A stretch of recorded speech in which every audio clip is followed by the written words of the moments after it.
कपटी शकुनी पौराणिक कथाएं।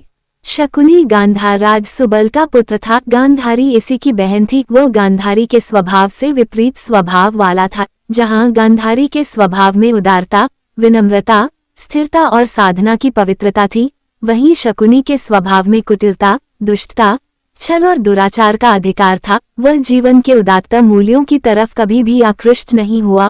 उसके सामने तो अपना या इससे आगे अपने संबंधियों का स्वार्थ रहता था। तभी तो वह अपने और अपने भांजों के स्वार्थ के कारण पांडवों की महान विपत्तियों का कारण बना। दुर्योधन को वह बहुत चाहता था। उसकी ओर से इसी ने युधिष्ठिर के साथ जुआ खेला था। पासे फेंकने में इसकी बराबरी और कोई नहीं कर सकता था। अपने इस अपूर्व कौशल से ही इसने युधिष्ठिर को एक भी दांव जीतने का अवसर नहीं दिया। हर एक दांव युधिष्ठिर हारते जाते। उन्होंने अपना सर्वस्व दांव पर लगा दिया।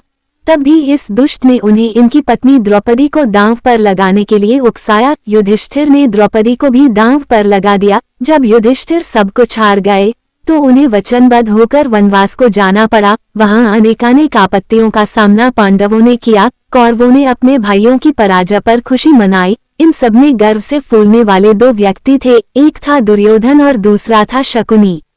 शकुनी ने महाभारत में युद्ध किया था। वह बड़ा अच्छा अश्वारोही था और गांधार के श्रेष्ठ अश्वों का एक रिसाला उसके पास था। सहदेव के साथ उसका युद्ध हुआ, जिसमें सहदेव ने उसे मार गिराया। उसके भाई और पुत्र आदि भी सभी मारे गए। शकुनी सदा दुर्योधन की हाँ में हाँ मिलाना जानता था। कभी भी नेक सलाह उसने दुर्योधन को नहीं दी। कहा जाता है कि वो हस्तिनापुर में किसी राजनीतिक उद्देश्य के कारण ही रहता था। उसी कारण संभवतया गांधार राज सुबल ने अपनी पुत्री गांधारी का विवाह अंधे धृतराष्ट्र के साथ किया था। कुछ लोग तर्क रखते हैं कि आखिर तो शकुनी कौरवों का मामा था। फिर यदि उसने उनके भले के लिए कोई बुरा काम किया तो वो एक संबंधी के लिए स्वाभाविक ही है। कौन ऐसा होगा जो अपने संबंधी के भले के लिए प्रयत्न नहीं करेगा।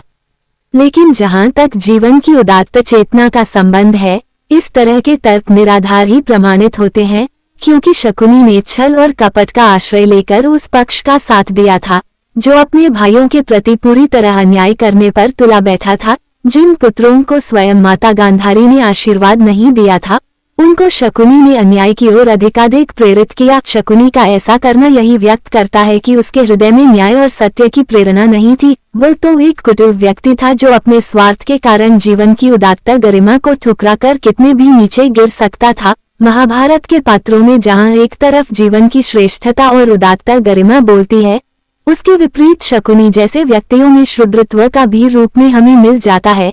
कौरव पांडवों के गृह कलह का बहुत कुछ उत्तरदायित्व उसी पर है। यदि वह कुछ और ऊंचा उठकर सोच पाता तो पांडव भी तो उसके भांजे थे।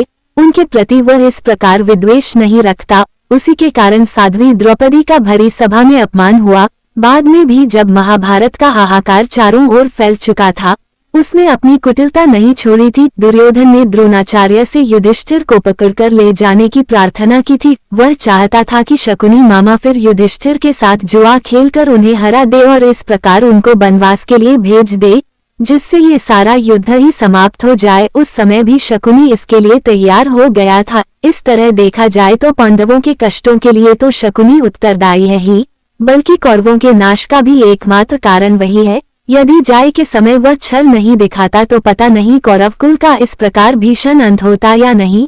शास्त्र में भी कहा गया है कि मातुल सर्वनाश का कारण होता है।